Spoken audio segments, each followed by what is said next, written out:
ఈరోజు పరమ పవిత్రమైన రోజుగా ప్రతి ఒక్కరూ ఆ శివ పరమాత్మని మనసారా జ్ఞాపకం చేసుకోండి.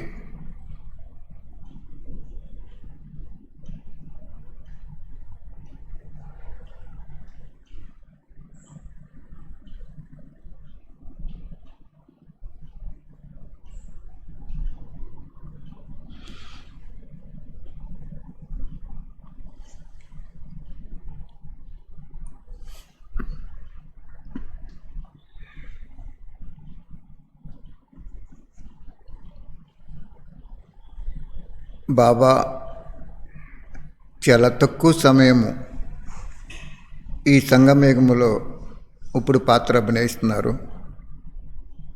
ఇప్పుడు పాత్ర ఎటువంటిది అంటే బాబాది అవ్యక్త పాత్ర. ఇంకా వ్యక్తంలోకి రారు బాబాని మనమే అవ్యక్త స్థితిలో ఉన్నప్పుడు ప్రత్యక్షం చేయగలం. ఇంతవరకు బ్రహ్మబాబా నుండి 2015 వరకు కూడా దాదీజీ శరీరంలోకి వచ్చి సాకార పాలన బాబా ఇచ్చారు మనకి. ఆ సాకార పాలన సమాప్తి అయిపోయింది.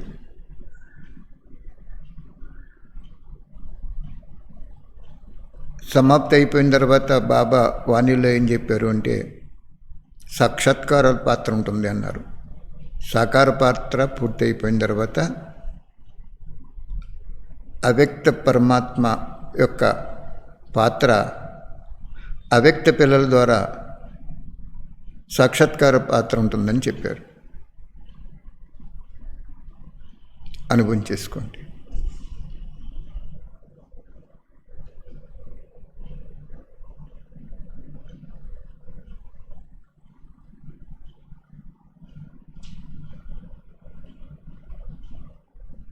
మీరు ప్రతిరోజు యోగం చేసుకునే ముందు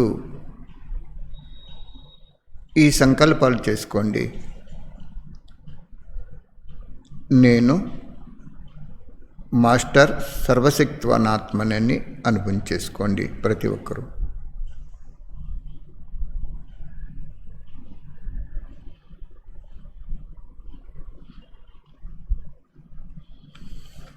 రెండు,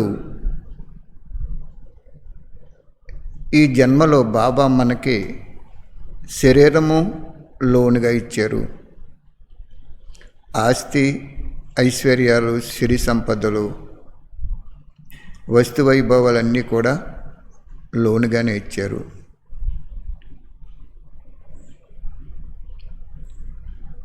ఎందుకంటే మీకు చాలాసార్లు బాబా చెప్పించారు, ప్రాలబ్ధ జీవితం ఉండగా పరమాత్మ రారు.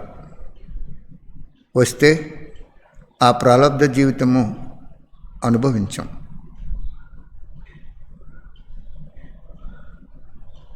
కాబట్టి ప్రతి ఒక్క బ్రాహ్మణాత్మ నాకు శరీరం లోనుగా ఇచ్చారు బాబా. ఈ శరీరం ద్వారా చక్కటి యోగస్థితిని మరియు సేవను కూడా స్థూలంగా చేసుకోవాలి. అప్పుడే లోను శరీరానికి లోను కట్టినట్టు జమ అవుతుందని అనుభవం చేసుకోండి.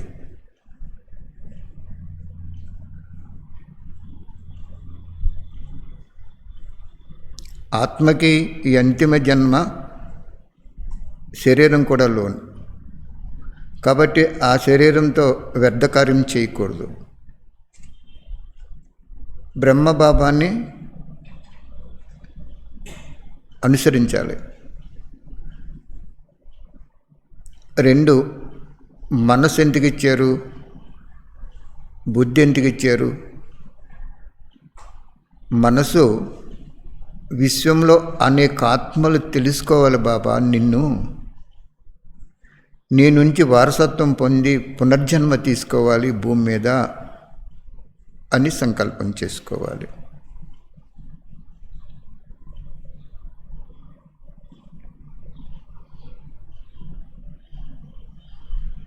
మూడు, ధనాన్ని ఎందుకు ఇచ్చారు అంటే ఏదో తినటానికి ఉండటానికి ఉంచుకొని మిగిలినంతా సేవ చేసుకోమని వాణిలో బాబా చెప్పారు. అయితే బ్రహ్మ మొత్తం సేవ చేసుకున్నారు, బికారి అవ్వారు. చాలా కొన్ని రోజుల్లో మళ్ళీ ఆయన ఏ లోటు లేకుండా జీవితాన్ని గడిపారు.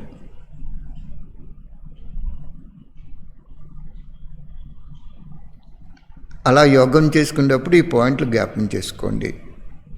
శరీరంలోను నేను సేవ చేస్తున్నానా, పోనీ కనీసం యోగం కూర్చుని యోగమైనా చేస్తున్నానా?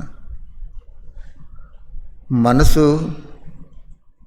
విశ్వంలో అనేక ఆత్మలు శరీరం వదిలేసి రకరకాలుగా అనారోగ్యంతో భగవంతుని పిలుస్తున్నారు. ఒక అక్కయ్య చెప్తున్నారు, ఉదయం వారు కన్యలుగా ఉందామనుకున్నారు. 2 కన్యలు, అమలాపురం వారు నేటివ్. కానీ వాళ్ళకి ఖాతా ఉంది కాబట్టి ఇద్దరికి వివాహం అయిపోయింది. వివాహం అయినా భగవంతుని విడవలేదు. శరీరంతో ఖాతా ఉంది ఎవరికో అనుకుని వాళ్ళ చాలా జ్ఞానులు బాబా మన ద్వారానే తయారు చేశారు, బాబా తయారు చేసుకున్నాడు, మేం కాదు. తల్లిదండ్రులు ఒప్పుకోకపోవటం కారణంగా వివాహం చేసుకున్నారు. కానీ ఇక్కడ బాబా చెప్తారు, మరి జానకి దాది గారు కూడా ఆవిడ వివాహం చేసుకోలేదా? వారు అంత ఉన్నత అవ్వలేదా? మరి చెప్పండి. వివాహము అనేది విఘ్నం కాదు. కాబట్టి వారు యోగం చేసుకుంటుంటే శరీరం వదిలేసిన ఆత్మలో వారి దగ్గరికి వచ్చేస్తున్నాయి. స్పష్టంగా ఆర్తనాదాలతోటి, ఏడుపులతోటి వినపడుతున్నాయని చెప్తున్నారు.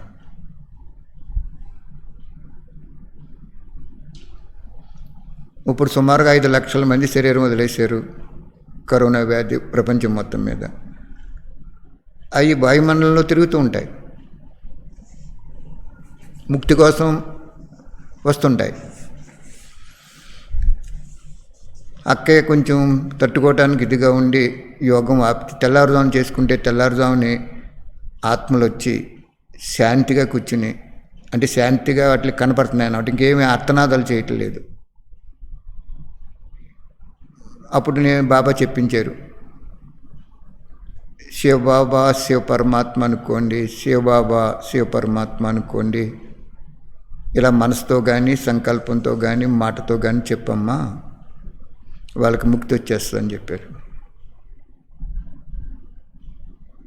కాబట్టి వాయుమండలంలో ఇంకా ఇటువంటివి పెరిగిపోతాయి. కాబట్టి బాబా ఏమంటున్నాడు, ఇప్పటి నుంచి మన మనస్సుని విశ్వాన్ని కళ్యాణం చేయటానికి ఉపయోగించండి. మీ సొంత సంపాదన కోసం, పోగు చేసుకోవటం కోసము, మీ పిల్లలు మీ భర్త వగైరా గురించి చూడటం కాదు, విశ్వం గురించి ఆలోచించాలి. విశ్వ కళ్యాణం కోసం ఇచ్చారు బాబా. ఎప్పుడైతే విశ్వ కళ్యాణం చేస్తున్నామో స్వకళ్యాణం అందులో ఏముడి ఉంటుంది. ధనం ఎవరికి ఇచ్చారు? బాబా ఎందుకు ఇచ్చారు? సేవ కోసం ఇచ్చారు. ధనం ద్వారా జరిగే సేవ ఏంటి?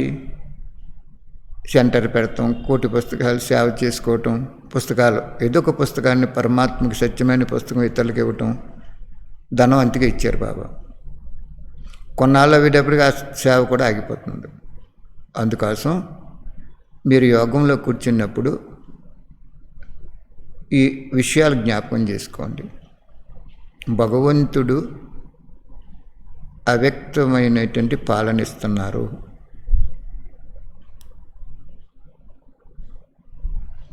శరీరాన్ని ఈ జన్మ లోనుగా ఇచ్చారు.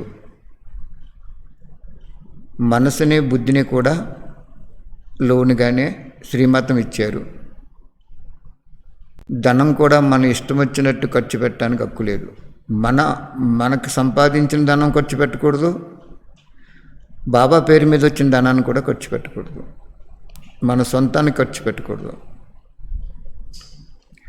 ఒకవేళ ఖర్చు పెట్టవలసి వస్తే బాబా ఏం చెప్పారు, 100 రూపాయలు ఎవరైనా ఇస్తే 25 రూపాయలు మీరు పప్పులు, మౌలిక సదుపాయాలు అంటారు దాన్ని, అట్లకి ఉపయోగించుకోండి. 75% బాబా సేవకు ఉపయోగించండి అని చెప్పారు. కానీ ఈరోజు అంత విశాలంగా మనం చూస్తే తిరగబడిపోయింది ఆ ఫిగరు. 75 ఏమో వాళ్ళు స్వయం విశ్రాంతి కోసం ఉపయోగించుకుంటున్నారు.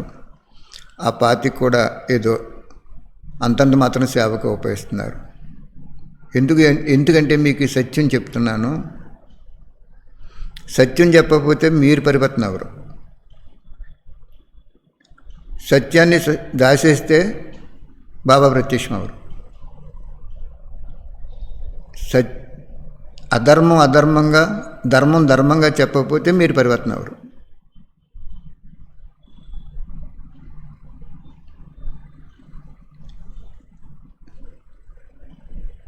అధర్మంగా నడితే బాబా ప్రత్యక్షం అవరు.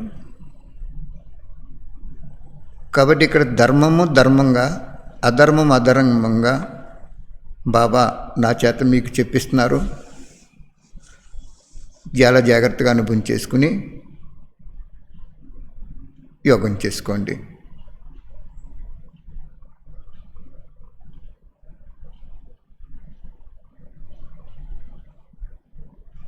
నేను అందుకే మిమ్మల్ని ఏం చెప్తున్నాను అంటే, మీ ఇంట్లో అదే పడక గది అయినా, అదే వంటగది అయినా, పిల్లలు మీరందరూ నిద్రించే గది అయినా, ఒక్క జ్యోతి స్వరూపాన్ని, భగవంతుడి స్వరూపాన్ని ఏకాగ్రత కోసం పెట్టుకోండి. ఒక శివబాబా ఫోటో,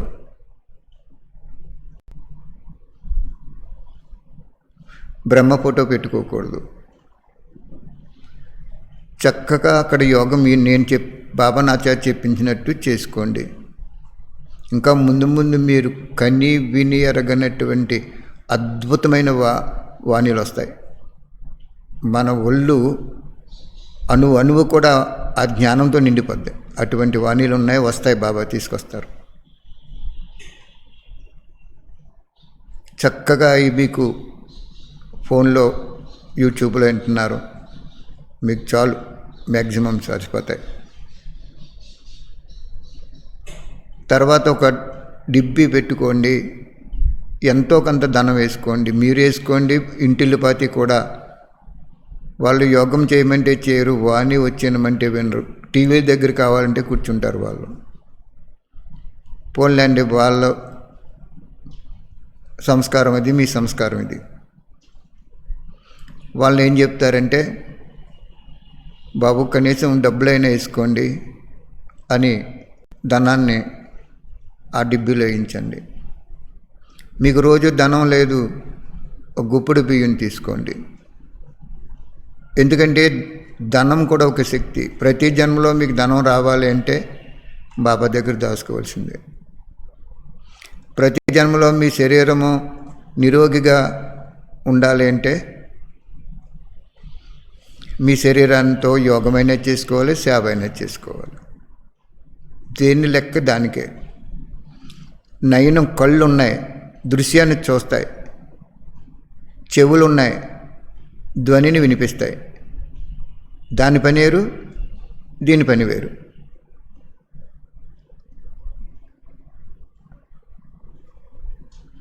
చెవులు వ్యాధిగ్రస్తమైనవి అనుకోండి, నయనాలు కళ్ళు ఉన్నాయండి, ధ్వని వినిపిస్తుందా? వినిపించదు. భగవంతుడు ఏ అవయవానికి ఏది ఇవ్వాలో అది ఇచ్చారు. అలాగే మీరు ధనం ఉపయోగించలేదు, మీకు ద్వాపరయుగం నుంచి ధనం రాను తగ్గిపోతుంది. చాలా ఇరకట్లను పడిపోతారు ధనం గురించి. అంచేత బాబా ఏం చెప్తున్నారు, మంచి మనసుతో ధనమైనా తీసుకుంటే గుప్పుడు బియ్యం తీసుకుని నెలవగానే దాన్ని మార్చేసి ధనం కింద మార్చి ఇంకెవ్వరికి ఇవ్వకండి. ఈ రోజుల్లో ఇంకెవ్వరికి ఇవ్వక, అందరికీ బాబా ఇచ్చేశారు. మీ బంధువులకి, స్నేహితులకి, ఇంకా బయట గ్రామంలో వాళ్ళకి బుక్స్ పంచిపెట్టుకోండి. ఎవరికి ఇవ్వాలి? మీరు డబ్బు ఇస్తే 100 రూపాయలకి 100 ఖర్చు పెట్టే వాళ్ళు ఉంటే వాళ్ళకి ఇచ్చుకోవటం మంచిది. మీ ఇచ్చే 100 రూపాయలు బాబా ప్రత్యక్షం చేసే సేవకు ఉపయోగించే వాళ్ళే సత్యమైన పిల్లలు.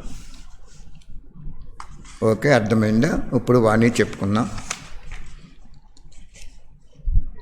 మీ ఇల్లు ఎందుకు శివాలయం చేసుకోమంటున్నారు బాబా? అవ్యక్తమైపోయారు బాబా. ఇంకా ఆయన వాణి చెప్పేటువంటి స్థానాన్ని, మధువనాన్ని వదిలేశారు. ఆయన టీచర్ పాత్ర అయిపోయిండు, సద్గురు పాత్రలోకి వచ్చేసారు. మీ ఇంట్లో యోగం చేసుకుని చక్కగా పాలు వేడి చేసి అందులో చెంచా పంచదార వేసి, బాబా నువ్వు తినవు, నువ్వు భుజించవయ్యా, కానీ నా ప్రేమ నా కొడుగ్గా పెట్టుకుంటున్నాను, నా కొడుక్కి పాలు పట్టించిన, జన్మ తీసుకున్న తర్వాత పాలు పట్టిస్తాం కదా, అలాగ ప్రేమ స్వరూపంలో మాట్లాడినప్పుడు భగవంతుడికి ఇంక మీరు చేయవలసింది ఏముంది? ఏమీ లేదు. నైవేద్యం పెట్టారు, అది తిరిగి మీకు అన్ని జన్మలో కూడా ఆహారం లోటు లేకుండా ఇచ్చేస్తాడు.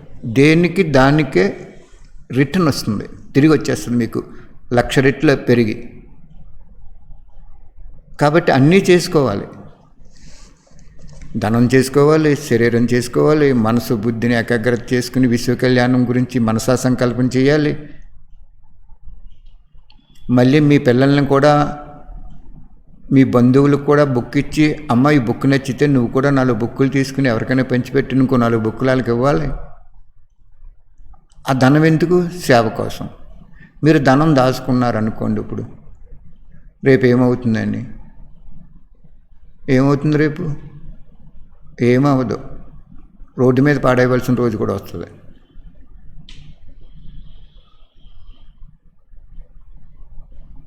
కాబట్టి జాగ్రత్తగా చూసుకోండి. ఇంకోటి కూడా ఆలోచించాలి మీరు. అద్భుతమైన తండ్రి కనుమరుగైపోతున్నాడు. అటువంటి తండ్రి సత్యయుగంలో ఉండరు, త్రేతాయుగంలో ఉండరు, ద్వాపర కలియుగాల్లో కూడా ఉండరు.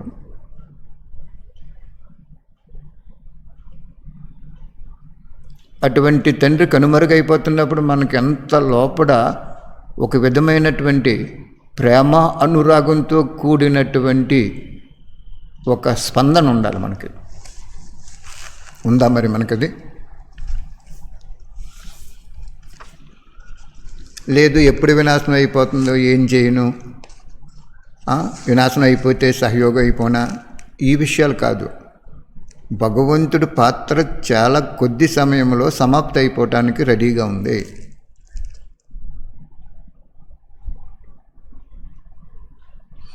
అటువంటి తండ్రి నీకు ఎక్కడా లభించరు. అటువంటి చదువు నీ జీవితంలో ఎప్పుడూ లభించదు.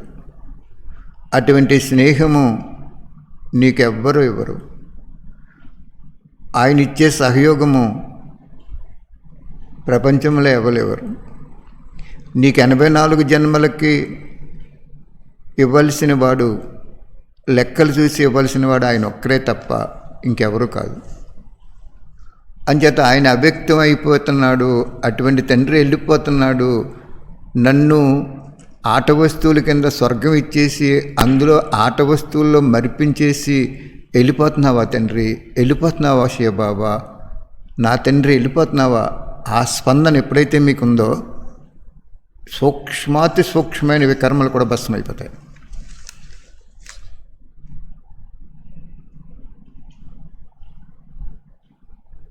వెళ్ళిపోతున్నావా తండ్రి? మాకు స్వర్గం ఇచ్చేసి మరిపించేసి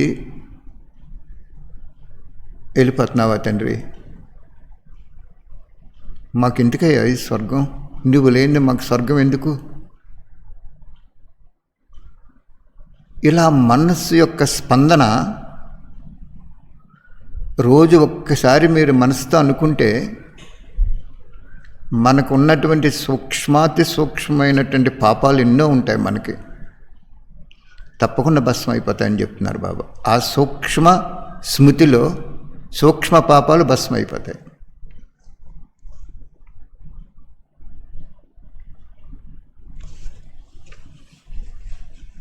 ఎవరైనా డాక్టరు మీ ఇంట్లో ఎవరైనా పెద్దవారు చనిపోతున్నారు అనుకోండి, ఒక యజమాని చనిపోతున్నాడు అనుకోండి, డాక్టర్ చెప్తాడు కుటుంబ సభ్యులకి ఈయన చనిపోతారని.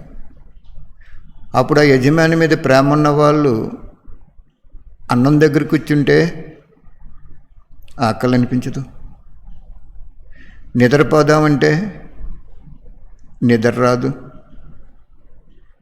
ఎవరితోటి మాట్లాడదామంటే మాట్లాడబుద్ధి అయ్యదు, ఎక్కడికైనా వెళ్దామంటే వెళ్ళబుద్ధి అయ్యదు.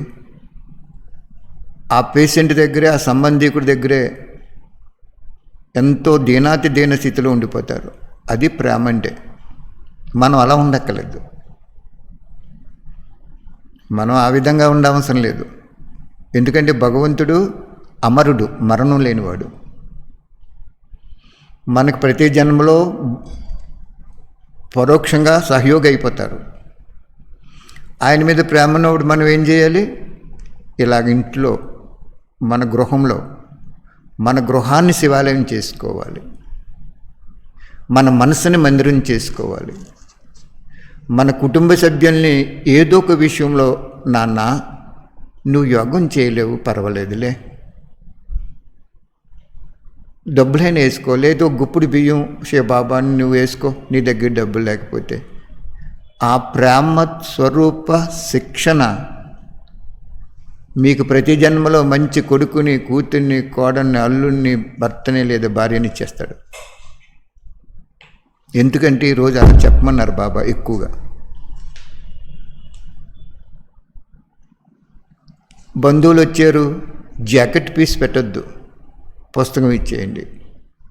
నీకు నచ్చితే ఇంకా పుస్తకాలు పంపుతాను, ఇంకా ఇతరులకు పంచమనండి. సేవ ఎంత చేశారని కాదు, ఎంత మంచి మనసుతో చేశారనేది కావాలి బాబాకి. కాబట్టి ఇప్పుడు వరకు జరిగిన డ్రామా వేరు, ఇక్కడి నుంచి జరగవలసిన డ్రామా వేరు. ఇక్కడి నుంచి జరిగే డ్రామా దేని మీద ఆధారపడుతుందంటే, మీకు ఒక్క బాబా తప్ప మీ ఇల్లే శివాలయము, మీ మనసే మందిరము, మీ డిబ్బియే గుళ్ళో ఉండే డిబ్బి లాంటిది, గుళ్ళో ఉండే విగ్రహం లాంటిదే జ్యోతి స్వరూపుడిది. మీ ఇల్లే గుడి, మీ మనసే పూజారి, మీ బుద్ధే జ్ఞానయుక్తమైన మంత్రాలతో కూడింది. గుళ్ళో చేసేది అదే కదా, మన సెంటర్లో చేసేది కూడా అదే కదా. ఇంక నువ్వు సెంటర్కి ఎందుకు వెళ్ళాలి, గుడికి ఎందుకు వెళ్ళాలి? గుళ్ళు మానేసాం, సెంటర్కి వెళ్తున్నాం. సెంటర్ కూడా ఎందుకు వెళ్ళాలి, అవసరం ఏంటి? నీళ్ళు శివాలయం చేసుకోమని ఆయన అంటుంటే నువ్వు సెంటర్కి ఎందుకు వెళ్ళాలి? నేను వ్యతిరేకంగా చెప్పట్లేదు, భగవంతుడి ఆశ మాత్రం అది. ఒక్కసారి 2 సార్లు, ఒక సంవత్సరం 2 సంవత్సరాలు సెంటర్కి వెళ్ళి తెలుసుకున్న వాళ్ళు ఇంట్లో పెట్టుకుంటారేమో అని ఆలోచిస్తారు. ఎందుకంటే ఇంట్లో పెట్టుకున్నప్పుడు నువ్వెవరికి లొంగ అవసరం లేదు, నువ్వెవరు చెప్పిన మాట అవసరం లేదు. మీకు అన్ని వాణీలు కూడా నా ద్వారా చాలా సారయుక్తమైనటువంటి, రసభరితమైనటువంటి, అద్భుతమైనటువంటి, అప్పుడు మన శరీరంలో ప్రతి అణువణు కూడా ఉప్పొంగి నాట్యం చేస్తున్నటువంటి వాక్యాలు ఉన్నాయి. అవన్నీ మీరు వింటారు కూడా. కాబట్టి యోగం గురించి ఎక్కువ చెప్పమన్నారు బాబా. యోగంలో కూర్చున్నప్పుడు మీరు చేసుకోవాల్సింది ఏంటంటే, వెళ్ళిపోతున్నావా తండ్రి, మాకు ఒక అద్భుతమైన స్వర్గాన్ని ఇచ్చి, ఆ స్వర్గం ఆటలో మమ్మల్ని మరిపించి నువ్వు కనుమరుగా అయిపోతున్నావా తండ్రి అని సంకల్పం చేసుకోండి. మీరు యోగంలో సూక్ష్మాతి సూక్ష్మ పాపాలన్నీ భస్మైపోతాయి, మీరు పరిస్థితి అయిపోతారు. బాబా ఎంత సంతోషిస్తాడంటే, నా బిడ్డ నేను వెళ్ళిపోతున్నానని బాధపడుతున్నాడు, ఎంత మంచి బిడ్డ అతను అని. ఆయన శక్తి కిరణాలన్నీ నీ మీదే ఉంటాయి, అప్పుడే నువ్వు పరిస్థితి అవుతావు. ఎవరైనా బాధపడుతున్నారా బాబా వెళ్ళిపోతున్నారని? ఆ స్పందన రావాలంటున్నారు బాబా. ఇప్పుడు వాణిలోకి వెళ్దాం. బాబా చెప్తున్నారు, ఇప్పుడు ఒక విషయాన్ని గమనించుకోండి అని చెప్తున్నారు బాబా. 28వ తారీఖు 5వ నెల 70లో ఏమని? ఎక్కడ నువ్వు రచన చేయాలి, ఎక్కడ నువ్వు సంహారం చేయాలి. రచన చేసే చోట సంహారం చేయకూడదు, సంహారం చేసే చోట రచన చేయకూడదు. మాస్టర్ బ్రహ్మ అవ్వని చోట మాస్టర్ శంకర్ అవ్వకూడదు. ఈ జ్ఞానం బుద్ధిలో ఉండాలి. అక్కడక్కడ మాస్టర్ బ్రహ్మ అవ్వాలి, మళ్ళీ అక్కడక్కడ మాస్టర్ శంకరుడు కావాలి. ఒకవేళ రచనకి బదులు వేరే రచన చేస్తే వ్యతిరేకమైపోతుంది. కాబట్టి ఇక్కడ జాగ్రత్తగా పరిశీలించుకోవాలి. అంటే దీని అర్థం ఏంటంటే, మనకు ఎవరికైనా జ్ఞానం చెప్పేటప్పుడు చాలా స్నేహిగా జ్ఞానం చెప్పాలి. మాస్టర్ రచన అంటే అది. నేనేం చెప్తున్నాను మీకు, మీ పిల్లల్ని, భర్తని, అందరినీ కూడా జ్ఞానంలో లేని వాళ్ళని, బాబు ఒక డిబ్బి అక్కడ పెట్టాను, మన ఇల్లు శివాలయం, శివుడు ఉన్నాడు మన ఇంట్లో, మన ఇల్లే శివాలయం అయిపోయింది, రేపు అన్ని పరిస్థితులు మారిపోతున్నాయి, పోనీ కనీసం నువ్వు ఒక గుప్పుడు బియ్యం వేసుకో శివబాబా అని, లేకపోతే డబ్బులు వేసుకో అని మీరు చెప్పారనుకోండి, అప్పుడు మీరు అక్కడ మాస్టర్ రచయిత అవ్వారు, రచన చేస్తున్నారు. అక్కడ బ్రహ్మ, అక్కడ మీరు శంకరుడు అవ్వకూడదు.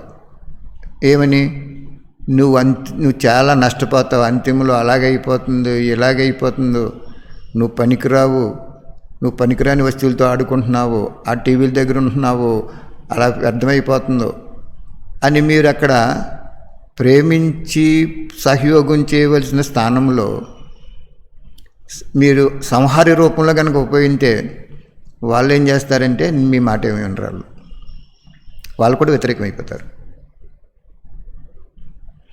అందుకు బాబా మనకి ఇక్కడ జ్ఞానం నేర్పుతున్నాడు. ఎక్కడ నువ్వు రచన చేయాలి, ఎక్కడ సంహారం అవ్వాలి.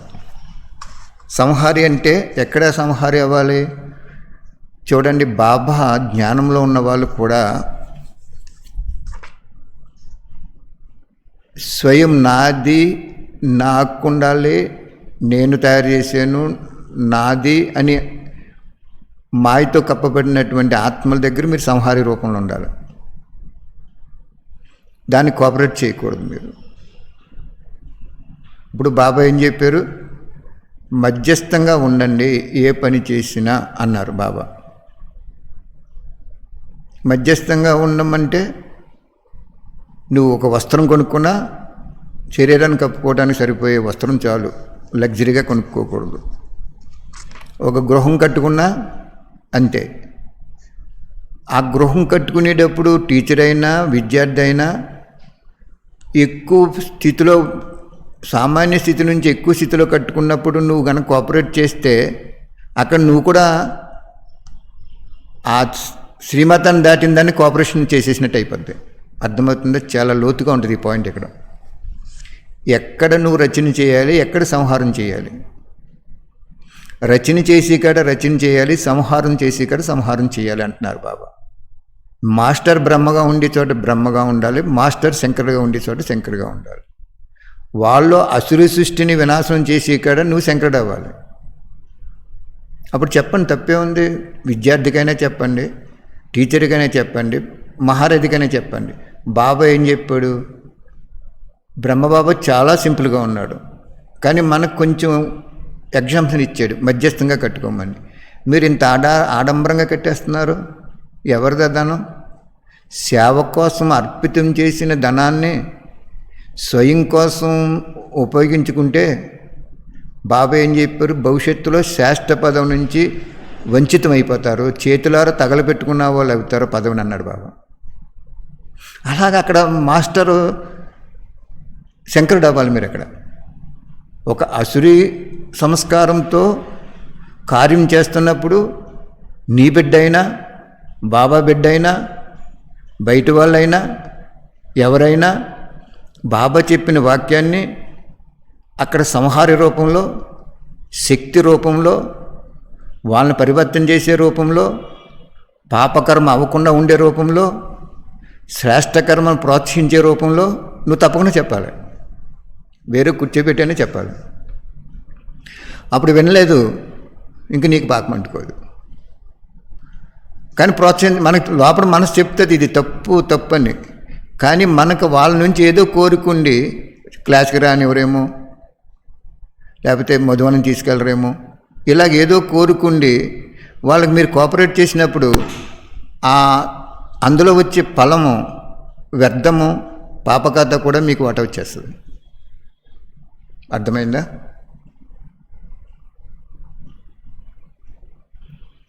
మీ ఇంట్లో వాళ్ళు కూడా చెప్పచ్చు, భగవంతుడు ఇలా చెప్పాడండి, మనం సింపుల్గా కట్టుకుందాము బిల్డింగు, ఏమి పర్వాలేదు అని ప్రేమగా ఆయన ఏరో కూర్చోబెట్టి ఎవరు వినకుండా ప్రేమ స్వరూపంలో శిక్షణ ఇవ్వాలి. అని వినలేదు, వదిలేయాలి. నువ్వు నోటర్ అయిపోవాలి. అప్పుడు నీకు వాటర్ రాదు, అందులో ఆ పాపంలో వాటర్ రాదు, ఆ వ్యర్థంలో వాటర్ రాదు, ఆ వికర్మలో వాటర్ రాదు. ఎందుకంటే కర్ణుడు కథ మీరు వింటే దానకర్ణుడు ఆయన, ఎవరు ఏదడిగితే అది ఇచ్చేస్తాడు. అతనికి మహాభారత యుద్ధంలో రథచక్రము భూమిలో దిగిపోద్ది. అప్పుడు కృష్ణుడు ఏమంటారంటే అర్జునుడిని బాణం వేసి చంపే అంటాడు.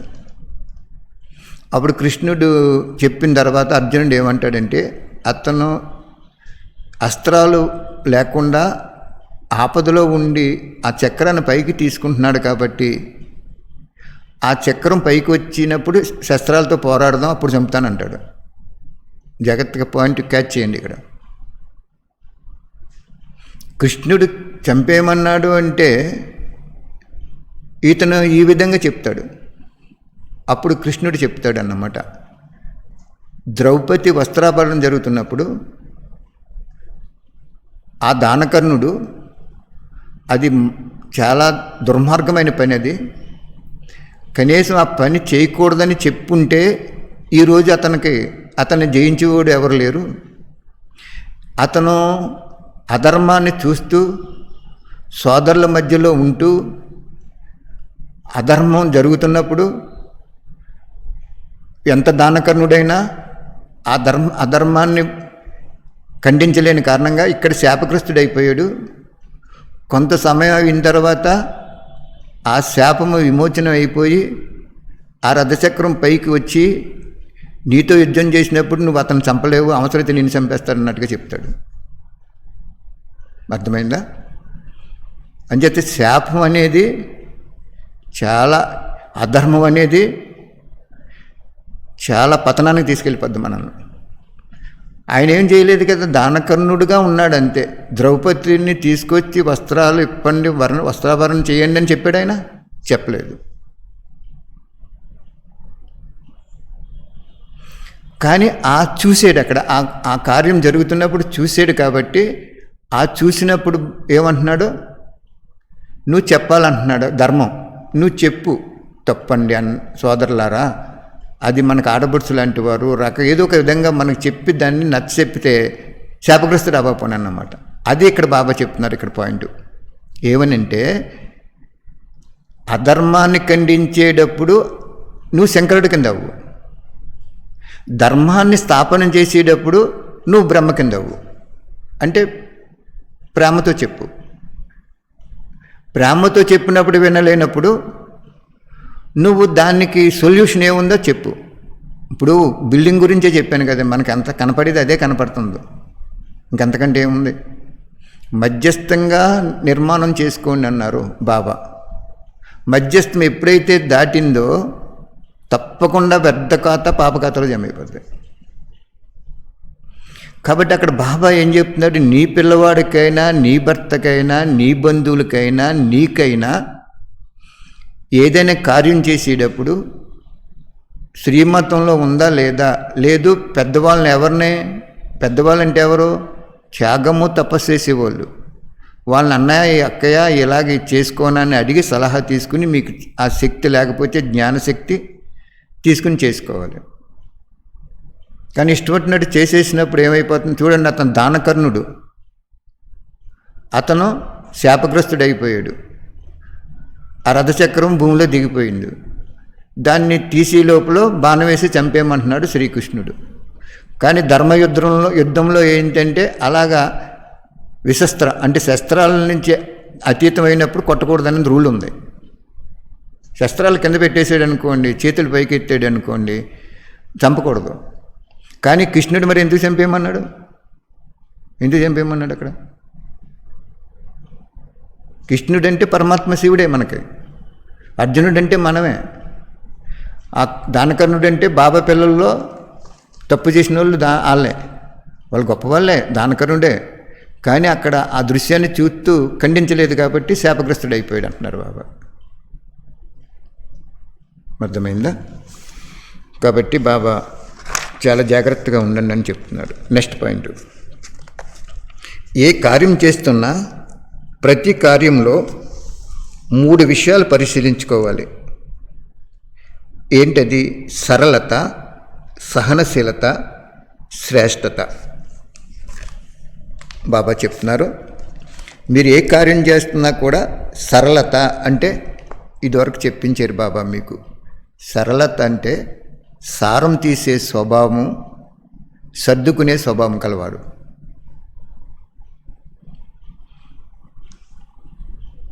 సహనశీలత అంటే సహించటం. శ్రేష్ట కార్యం ఈ 3 కలిసి ఉన్నప్పుడే బాబా ఏం చెప్తున్నారు? ఉండాలి. సాధారణత ఉండకూడదు అంటున్నారు బాబా. ఏ కార్యం చేస్తున్నా ప్రతి కార్యంలో 3 విషయాలు పరిశీలించుకోండి తప్పకుండా. అన్ని రకాలుగా కూడా పరిశీలించుకోండి. సరళత ఉందా లేదా? అది సరళత అంటే సారం తీసే స్వభావము, సర్దుకునే స్వభావం.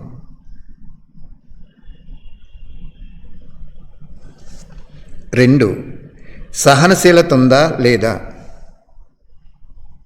3 ఆ కర్మ శ్రేష్టంగా అవుతుందా లేదా?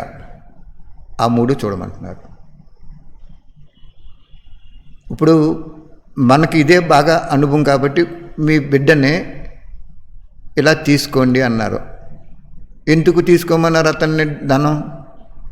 తప్పకుండా మీరు గుర్తించుకోండి, ఒక్కరోజైనా మనసుతో నా ఆత్మకి తండ్రి వచ్చాడా శివబాబా అని ఆత్మ ఒక్క నిమిషం పరవశించిన, ఒక్కరోజు పరవశించిన, ఒక్క సెకండ్ పరవశించిన, ఒక్క విషయం గురించి పరవశించిన ప్రజల్లోకి వచ్చేస్తారని చెప్పారు. చెప్పాను కదా మీకు, బ్రహ్మబాబా ఉన్నప్పుడు ఒక ఆయన అడుక్కుని ఆయన వచ్చినప్పుడు నాణ్య వేస్తే స్వర్గంలో మహల్ వచ్చిందన్నాడు. అందుకు ఇక్కడ మీ పిల్లలైనా, మీ సంబంధికులైనా, మీ రక్తం పంచుకుని పుట్టిన వాళ్ళైనా, మీ లోకధర్మంగా పెళ్లి చేసుకున్న భర్త అయినా, ఎవరినైనా అసహించుకోకూడదండి. ఆదరించాలి ప్రేమతో. అదే సరళత అంటున్నాడు ఇక్కడ బాబా. సారం తీయాలి. బాబా వీళ్ళు కూడా స్వర్గం రావాలి బాబా. వాళ్ళు రారు, వాళ్ళు వినరు. వాళ్ళకి కొన్ని అలవాట్లు ఉంటాయి. ఆ అలవాట్లు మానేసి నువ్వు శివబాబా దగ్గర రమ్మంటే ఎలాగుంటుందంటే, సముద్రంలో స్నానం చేయడానికి వెళ్ళి మనం అలలన్నీ తగ్గిపోయిన తర్వాత స్నానం చేద్దాం అనుకుంటే మీరు 20 రోజులు ఉన్నా కూడా తగ్గవాయి. సముద్రంలో ఒడ్డుని అలలు తగ్గుతాయి? అసలు ఎక్కడైనా ఉందా సముద్రానికి? లేదు. కాబట్టి ఇక్కడ బాబా ఏం చెప్తున్నాడు, మీరు అక్కడ అనుకోవాలి, బాబా నన్ను ఎన్నుకున్నావు ఇంట్లో, నా భర్త కానీ లేదా పిల్లలు కానీ ఎవరూ రావట్లేదు, కాబట్టి వాళ్ళని కనీసం ప్రజల్లోకైనా తీసుకురావాలి. నేను ఎక్కడొచ్చినా కానీ నేను తప్పకుండా స్వర్గం వస్తాను, నీ హృదయంలో ఉన్నాను, తప్పకుండా వస్తాను. కానీ కనీసం త్రేతాయుగంలో ప్రజలైనా రావాలి. వాళ్ళు అక్కడ సారం తీశారు, మీరు అక్కడ సర్దుకున్నారు. ఆయనకేం చెప్పారు మీరు? మీ పిల్లలకు కానీ జ్ఞానంలో రాని వాళ్ళు సంబంధికులకి ఏం చెప్పారు? బాబు రోజు ఎంతో కొంత డిబ్బీలు వేసుకో, ఇది మన శివాలయం కింద పెట్టుకున్నాం, శివుడికి అంటులేదు. ఆ భక్త కన్నప్పలో కూడా ఎలా ఉన్నాడో చూశారు కదా, కన్ను పెకిలించి కన్ను పెట్టాడు అతను. ఇలాగ మన దృష్టి ఇలా ఉండాలని చెప్పారు. సారం తీసుకున్నారు, సర్దుకున్నారు.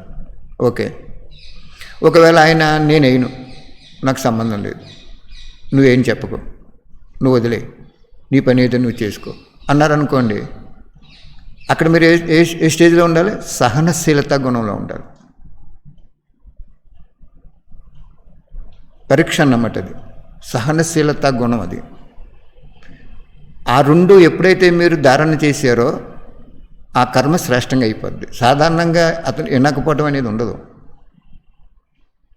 ఒకవేళ మనకి ఏదైనా ఖాతా ఉండి ఇంకా ఆయన చేత తిట్లు తినాలని, లేకపోతే ఏదో ఖాతా ఉందంటే అప్పుడు ఏం జరుగుతుంది అంటే, నువ్వేం చెప్పకు, నాకు నేను ఇవ్వను, నేను పవిత్రంగా లేను, ఆ డబ్బులు కూడా వేయను, ఇలా రకరకాలుగా మాట్లాడినప్పుడు మీరేం చేయాలంటే సహించాలి. అక్కడ ఆ సహించినప్పుడు ముందు మీ స్థితి శ్రేష్టమైపోతుంది అంటున్నారు బాబా.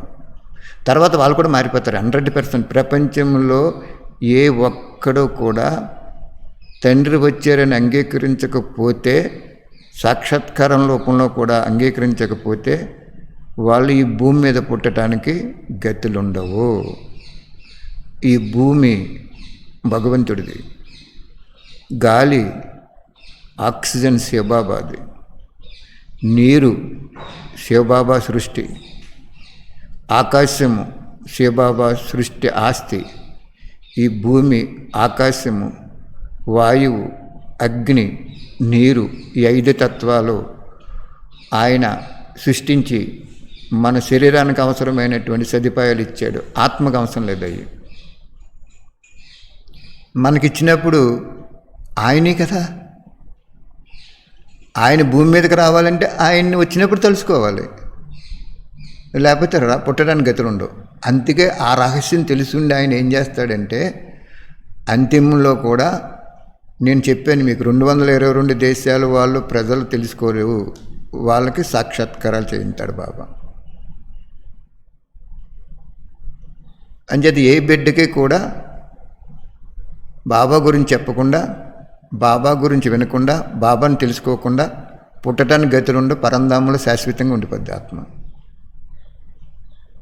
అలా బాబా ఆశయం ఏంటంటే, ఏ ఆత్మ కూడా నా దగ్గర ఉండకూడదు, పాపం కిందకు వచ్చి శరీరాన్ని ధరించి ఆత్మ అనేక రసాలు అనుభవం చేసుకోవాలి, ఒక్క జన్మైనా 2 జన్మలైనా అని ఆయన. వాళ్ళ పిల్లలు కాబట్టి ఆయనకి ఆ తపన ఉంటుంది, మనకు ఉండదు. ఇంచేతని మనకు సోదరులు కాబట్టి. కానీ అదే చెప్తున్నాడు బాబా, ఆ తపన నీకుంటే నా సమానం అయిపోతావు నువ్వు. అందుకే మనసు ఎందుకు ఇచ్చాడంటే విశ్వ కళ్యాణం కోసం ఇచ్చాడు. నీ కళ్యాణం, నీ కుటుంబ కళ్యాణం కాదు, విశ్వానికి కళ్యాణం చేయడానికి ఇచ్చాడు బాబా. విశాల హృదయం అంటే అది.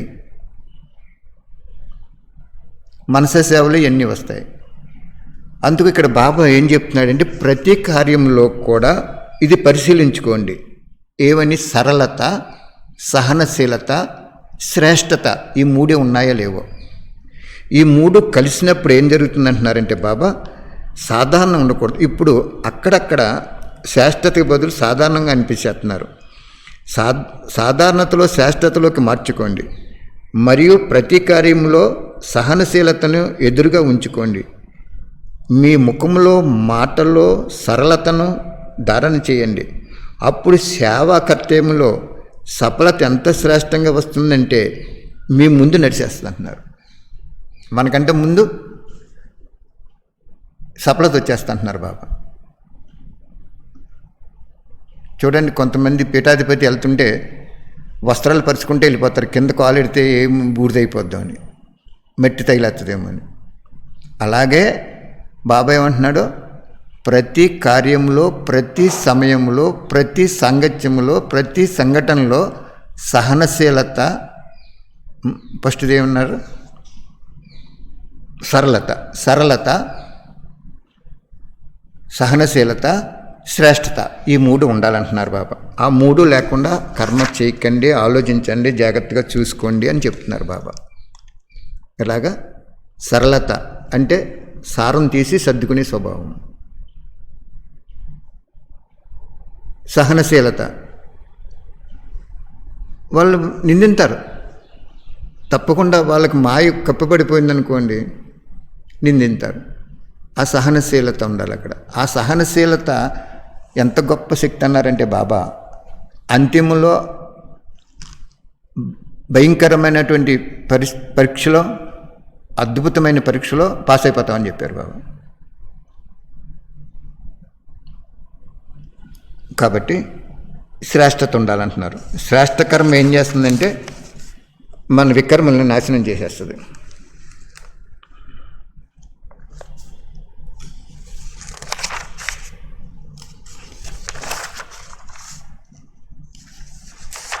అర్థమైందా? సరిపోతుందా ఈ పూట? యోగానికి ఎక్కువ ప్రాధాన్యత ఇప్పించారు బాబా. యోగం మీకు కుదరాలంటే మీరు చేయవలసింది ఏంటంటే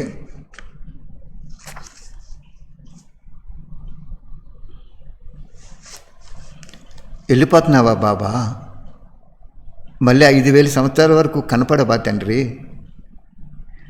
మాకు స్వర్గం అనేటువంటి ఒక పెద్ద అద్భుతమైన బహుమతి ఇచ్చేసి మరిపించేసి వెళ్ళిపోతున్నావా? పిల్లలు చూడండి, ఎవరన్నా నేను కూడా వస్తానని ఏడిస్తే ఏం చెప్తారు? నువ్వు రావద్దమ్మా, నీకు మంచి బట్టలుగా ఏం కావాలో చెప్పు, నేను తెస్తానంటారు కదా. వాళ్ళు పాపం దాన్ని తృప్తి అయిపోతారు. అలాగే బాబా ఎంత తెలివైనోడంటే వీళ్ళకి స్వర్గం ఇచ్చేసి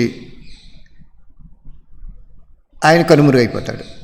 మనకు ఎంత దృష్టి ఉండాలంటే స్వర్గం ముందు పరమాత్మ శివుడు చేసే జ్ఞానము చెప్పేటువంటి ఆ శివుడు ముందు మనకు ఎన్నో విఘ్నాల్లో రక్షణగా ఉండేటువంటి ఆ శివుడు ముందు వికారాల అగ్నిలో కాలిపోతున్న మన దగ్గరికి వచ్చి, మన ఇంటికి వచ్చి, మన తలుపు తట్టి, మన హృదయంలో ప్రవేశించిన ఆ శివుడు ముందు స్వర్గం ఎంతండి? స్వర్గం చాలా సింపుల్ అన్నమాట. మనకు ఇప్పుడు స్వర్గంగా అంతిమ జన్మలో మనకు స్వర్గంగా లేదా? మనకి ఎన్ని సుఖాలు ఇచ్చాడు మహానుభావుడు. అంతిమ జన్మలోనే ఎన్నో సుఖాలు ఇచ్చాడు, కానీ ఆయన లేడు. ఎప్పుడైతే మీరు ఇలా సంకల్పం చేసుకున్నారో, బాబా కనుమరుగైపోతున్నావా, మా కళ్ళకి ఈ ఆడంబరాలు ఇచ్చేసి కనుమరుగైపోతున్నావా అని మీరు యోగం చేసుకోండి. మీ ఇంట్లోనే ఉంటాడు బాబా. ఎందుకంటే అతను అదృశ్యమైపోతున్న దాన్ని మీ మనసు అంగీకరించి ఒక దృఢమైన స్నేహంతో తెలియరాని బాధలో స్మృతి యాత్రలో నడుస్తుంది ఆత్మ. ఎంత గొప్ప అద్భుతమైన పాత్ర తీసినండి అది.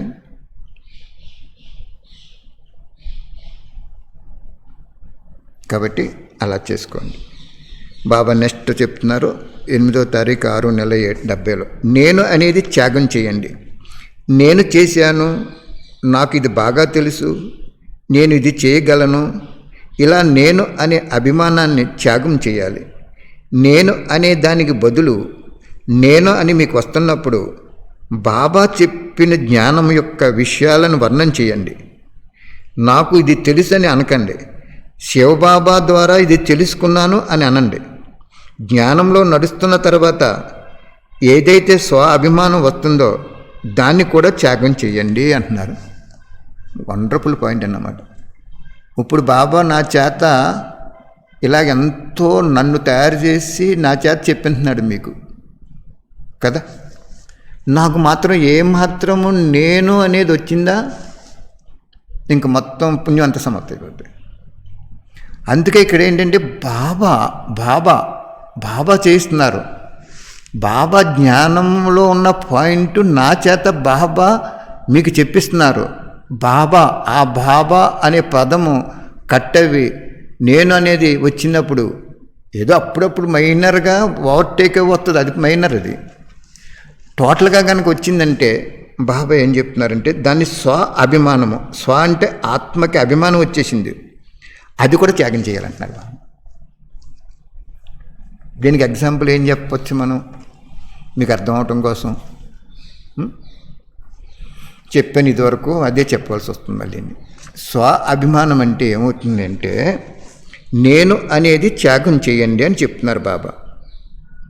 నేను చేశాను, నాకు ఇది బాగా తెలుసు, నేను ఇది చేయగలను, ఇలా నేను అనే అభిమానాన్ని త్యాగం చేయాలి. నేను అనే దానికి బదులు నేను అనేది ఎప్పుడైతే మీ మనసులోకి వచ్చిందో బాబా అనండి. అప్పుడు బాబా జ్ఞానం యొక్క విషయాలను వర్ణన చేయండి. నాకు ఇది తెలియదు, కానీ బాబా జ్ఞానం ద్వారా నేను తెలుసుకున్నాను, బాబా జ్ఞానం ద్వారా తెలుసుకుని నీకు చెప్తున్నాను అని మీరు మీ మనసులో వాక్కులో కర్మలో బాబాని పెట్టుకుంటే ఉన్నతి అయిపోతారు. లేకపోతే స్వాభిమానంలోకి వచ్చేసి చాలా చాలా నష్టం వచ్చేస్తుంది మనకి. స్వాభిమానం అంటే బుద్ధి యొక్క అభిమానంలోకి వచ్చేస్తాం. అది వేరే మత చక్రంలోకి వెళ్ళిపోతారన్నట్టు చెప్పాడు బాబా. అర్థమైందా? కాబట్టి ఎప్పుడు కూడా మీరు సేవ చేసేటప్పుడు కూడా మీరు బంధువులకి ఏదైనా పుస్తకం ఇచ్చినప్పుడు, అమ్మా నేను ఇలా చదువుకుని బాబా నన్ను ఎంత పావనం చేశాడు, నువ్వు కూడా పావనం అవ్వాలి. అలాగా బాబాని బాబా బాబా బాబా బాబా అని ఎప్పుడైతే వచ్చిందో అది చాలా మీకు ఇంకా స్వాభిమానం రాదంటున్నారు. కానీ చాలామందిలో వస్తుంది సుమా, చాలా జాగ్రత్త అంటున్నారు. ఇప్పుడు చూడండి, మేము ఎక్కడైనా బట్టి పెట్టేవాళ్ళం, పెద్ద బట్టి ప్రతి సంవత్సరం అందరికీ చెప్పేవాళ్ళం. వాళ్ళు ఏం చేసేవారంటే వెళ్ళొద్దని చెప్పేసేవారు. ఎందుకని వెళ్ళొద్దని ఎవరంటే, ఇటువంటి అద్భుతమైన వాక్యాలు వచ్చి ఎక్కడ తప్పు జరుగుతుందో ఎక్కడ ఒప్పు జరుగుతుందో తెలిసిపోద్ది మీకు. మీరు ఎక్కడ ఏం చేయాలనేది కూడా తెలిసిపోద్ది. అప్పుడు వాళ్ళు ఏమంటారు, నేను తయారు చేశాను, నా సెంటరు నాకు ఉండాలి, నాకు చెప్పకుండా ఎక్కడ వెళ్ళకూడదు, నన్ను బాబా నిమిత్తం చేశాడు, ఇది నా సెంటరు, నా కష్టపడి నేను పరివారాన్ని తయారు చేశాను, నా మాట వినాలి. వాళ్ళ మాట వినొచ్చు. ఎప్పుడు మనం అసత్య మార్గంలోకి వెళ్తున్నప్పుడు వాళ్ళ మాట వినాలి. సత్య మార్గంలో వెళ్తున్నప్పుడు మీరు ఎందుకు వినాలి? ఆలోచించండి. సత్య మార్గంలోకి వెళ్తున్నప్పుడు వినవసరం లేదు. మనం అక్కడ అసత్య మార్గంలోకి మనం వెళ్తున్నప్పుడు వాళ్ళు చెప్పింది వినాలి మనం. ఒక అన్నయ్య చెప్తున్నారు, భద్రాచలం బట్టీకి వచ్చి, నేను 12 మందిని తీసుకురావడానికి హైదరాబాద్ నుంచి మాకు వ్యాన్ అది అన్నీ పురవాయిన్ చేసుకున్నాం. ఒక అన్నయ్యకి ఉంది. అక్కలందరూ కలిసి, ఎందుకు నేను చెప్తున్నానంటే దయించి మీరు ఎవరు అపార్థం చేసుకోకండి. నా జీవితంలో మరి నాకు ఇయే ఉదాహరణలు తెలుసు. ఆ అన్నయ్య 12, ఆ అన్నయ్యని నేను పిలలేదు. ఒక సెంటర్కి వెళ్ళి పిలిచినప్పుడు ఆ అన్నయ్య వచ్చారు. 12 మందిని తయారు చేశాడు. ఒక వ్యాన్ ఉంది అందులో ఒకరికి. 12 మందిలో 11 మందికి అక్కలు ఏం చెప్పారంటే, అతను శంకర పార్టీ రకరకాలుగా ఉంటుంది, బ్రహ్మ ఫోటో పెట్టరు, ఆయన మధువన్నం కూడా రారు, అలాగే ఇలాగని ఉన్నదే చెప్పారు. నేను బ్రహ్మ ఫోటో పెట్టొద్దు అన్నట్టు పెట్టను. మధువనం 5 సార్లు వెళ్ళాను, ఇంకెందుకు నాకు ఊరికి ఖర్చు పెట్టుకెళ్ళి బదులు పుస్తకాలు పంచి పెట్టుకుంటే ఎవరికైనా పుణ్యం వస్తుంది. వాళ్ళు ఉన్నదే చెప్పేసి, అతను మనకు సంబంధం లేడు, మన కోవకు చెందరు, అతను కుదరదన్నారు. 11 మంది మానేశారు. 12 అన్నయ్యని కూడా మానిపించేయడానికి ప్రయత్నం చేసినప్పుడు ఆయన ఒక అన్నయ్యకి ఫోన్ చేసి, అసలు ఆదినారాయణ అన్నయ్య గురించి ఏంటి ఇలాగెలా చెప్తున్నారంటే, ఆయన ఏం చెప్పాడంటే, ఆయన బాగా తెలుసు మన గురించి. అసలు మధువనం ఈయన వెళ్ళడం, వాళ్ళు రమ్మన్న కూడా వెళ్ళిన మమ్మల్ని కూడా అంటాడు, ఒక్కసారి తప్పితే 2 సార్లు వెళ్ళండి, తర్వాత ధనాన్ని 5,000 10,000 అయిపోతుంది మీకు ఖర్చు, పుస్తకాలు పంచిపెట్టుకుని అనేక ఆత్మలకు దాహం తీర్చండి అని చెప్తాడు. ఆయన వాణిలో ఉన్నదే ఫాలో అవుతాడు. ఫోటో పెట్టొద్దన్నారు, పెట్టలేదంతే. అంచేత అనేటప్పటికీ ఆయన ఇలాగ అందరికీ చెప్పినా కూడా వాళ్ళు అక్కడ సంహార రూపం అవ్వలేదు. అక్కడ ఇది చూసారు మీరు. ఇక్కడ ఈయన సంహార రూపం అయిపోయి ఏం చేశాడంటే, అక్కడ నిమిత్త అక్కయ్యకి నేను బంధువుల ఇంటికి వెళ్తున్నానని వచ్చేసాడు. బట్టీకి ఆయన భద్రాచలం బట్టీకి. అక్క రోజు ఫోన్ చేస్తాను అంది అనుమానం వచ్చి, నేను బంధువుల ఇంటి దగ్గర ఉన్నాను అన్నాడు. ఆయన అలాగ వచ్చేసి బాబాకి ఆ రూమ్లో మంచి అఫీషియల్గా ఉన్నారు కదా ఆయనని, ఒక రూము 2-3 వేసాం. కానీ జనం 700 మంది వచ్చేసారు, రూములు లేవు అక్కడ. ఆ రూములో కిక్కిరిసిపోయారు. అన్నయ్య అన్నాడు, రాని అన్నయ్య ఏం పర్వాలేదు, నేను కిందనే పడుకుంటాను, మంచి జ్ఞానం అన్నయ్య అన్నారు. ఆయన వచ్చేసారు. తర్వాత బాబాకి పైన వేయటానికి ఆయన ఒక 7 లక్షలు పట్టుకొచ్చి స్లాబ్ వేయమన్నారు. స్లాబ్ ఎందుకని రేకులు వేసిన అది మీకు చెప్పాను. కనవాది బొక్కులు పంచిపెట్టింది. అంచేది ఇక్కడ మనకి ఎందుకు నేను ఈ విషయం మీకు చెప్తున్నాను అంటే, నాది నేను, నా హక్కు ఉండాలి, నేను తయారు చేశాను అంటే అప్పటి వరకు చేసుకున్న పుణ్యము, మహారథి అయినా, టీచర్ అయినా, ఇన్ఛార్జ్ అయినా, జోన్ ఇన్ఛార్జ్ అయినా, విద్యార్థి అయినా, ఎవరైనా సరే ఆ సెకండ్లో సూక్ష్మతంలో ఉన్నటువంటి ఆ ఖాతా వ్యర్థ ఖాతా లేదా పాప ఖాతాలో జమ అయిపోద్ది. అర్థమైందా? మరి ఇంత వివరంగా నేను చెప్పకపోతే మీ బందీ అయినట్టు మిమ్మల్ని భగవంతుడి దగ్గర చేర్చలేను నేను. మరి నేనేం చేయను చెప్పండి? ఇలా చెప్పడం వల్ల కొంతమందికి వ్యతిరేకమైనా కానీ అక్కడ మరి కర్ణుడు ఎలాగైతే అది తప్పని చెప్పలేడు కాబట్టి అతను శాపగ్రస్తుడైపోయి చనిపోయాడు లాస్ట్ని. మనం ఏమవుతాం, సత్యం మనకు భగవంతుడు అర్థం చేయించేసాడు మనసులో, ఇది కరెక్ట్ కాదు, ఇది కరెక్టు, ఇందులో చిక్కుకున్న వాళ్ళని ఎలాగో నువ్వు విడిపించాలి, నా మాటగా నువ్వు చెప్పాలి అన్నప్పుడు నేను చెప్పలేదు అనుకోండి, నాకు కూడా ప్రాప్తి ఉండదు. అర్థమైందా? అంచేత ఇది అపార్థం చేసుకున్న వాళ్ళు క్షమిస్తారని ఆశిస్తూ ఈ విషయం మీ హృదయంలో కూర్చోబెట్టాను. అంచేత ఎక్కడ సంహారం చేయాలి, ఎక్కడ రచన చేయాలి, సంహారం చేసే కాడ సంహారం చేయాలి. అసురు సృష్టిని, అధర్మాన్ని తెలిసిండి కూడా అధర్మంగా నడుస్తున్న చోట మనం కోఆపరేట్ చేయకూడదు. అర్థమైందా? కాబట్టి బాబా చాలా మంచి మంచి విషయాలు మనం కూర్చున్నప్పుడు మనకు తెలియని విషయాలు కూడా మీ హృదయంలో కూర్చోపెట్టడానికి కంకణం కట్టుకున్నారు మహానుభావుడు. ఈ తర్వాత ఒక 8-10 నెలల తర్వాత యూట్యూబ్ కూడా పనిచేయదన్నట్టుగానే బాబా అనుభవం చేస్తున్నారు. ఒక పక్క యుద్ధం కూడా, చైనా రకరకాలుగా యుద్ధం కూడా తయారైపోతుంది. ఎందుకు చైనా వాళ్ళు ఇంకా అక్కడ ఉండకూడదని కొంతమంది వచ్చేస్తున్నారని భారతదేశంలో పెట్టుకుంటారేమో అని ఈర్ష్యతో అధర్మంగా యుద్ధం స్టార్ట్ అయిపోతుంది. ఇప్పుడు అధర్మమే విలయతాండం చేస్తుంది. కాబట్టి ఆ యూట్యూబ్ మిస్ అవ్వకుండా మీ అందరి హృదయాల్లో ఈ కూర్చోబెట్టేసి మీ ద్వారా బంధువులకు కూడా ఒక చైన్ లాంటిదన్నమాట. ఆ బంధువులు అలా చేసేసుకుంటే 16,108 మాలు తయారవుతే చాలు ఆయనకి. మిగిలిన వాళ్ళు మాత్రం ఒక్క సెకండ్లో వచ్చేస్తారు. నేను చెప్పాను కదా, మీ బాబుని డబ్బులు వేయించి బాబా అనుకోరా నాన్న అనండి, ప్రజలకు వచ్చేస్తాడు ఆయన. ఇంకా ఆయనకు రోజు యోగం చేయక్కర్లేదు, క్లాస్కి వెళ్ళక్కర్లేదు, ఏమీ చేయక్కర్లేదు. అంత సింపుల్ పాయింట్స్ చెప్పారు మహానుభావుడు. కానీ వారసులైతే అదే సత్యయుగంలో 16,108 మాల్లోకి రావాలంటే మాత్రం 4 సబ్జెక్టుల్లో 50 నుంచి 35 మార్కులు మినిమం రావాలి. 3 సబ్జెక్టులో ఓ సబ్జెక్ట్ వీక్ ఉంటుంది. అర్థమైందా? అంచేత ఇక్కడ ఏమో మీరు 16,108లోకి వస్తున్నారనుకోండి, నీ బిడ్డల్ని, నీ రక్త సంబంధికులందరినీ ప్రజల్లోకి తీసుకొచ్చే ప్లాన్ అయినా చేయాలి కదా. అదే సారం తీయటం అంటే. సరళత అంటే సారం తీయాలి, సర్దుకోవాలి, సహించాలి, శ్రేష్టకరం చేయాలి. ఓం శాంతి. ఇంకా మనం వివరంగా చెప్పుకుంటే చాలా టైం పెట్టేస్తుంది. సరిపోద్ది. మీకు బాగా జ్ఞానం ఉంది కాబట్టి జ్ఞానాన్ని ఇప్పుడు పాలిష్ పెడుతున్నారు బాబా, మేకప్ చేస్తున్నారు.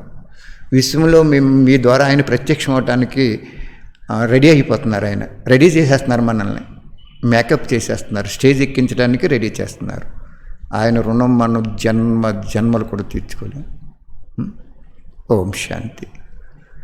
ఆత్మీక తండ్రికి ఆత్మీక పిల్లల యొక్క ప్రియ స్మృతులు మరియు నమస్తే.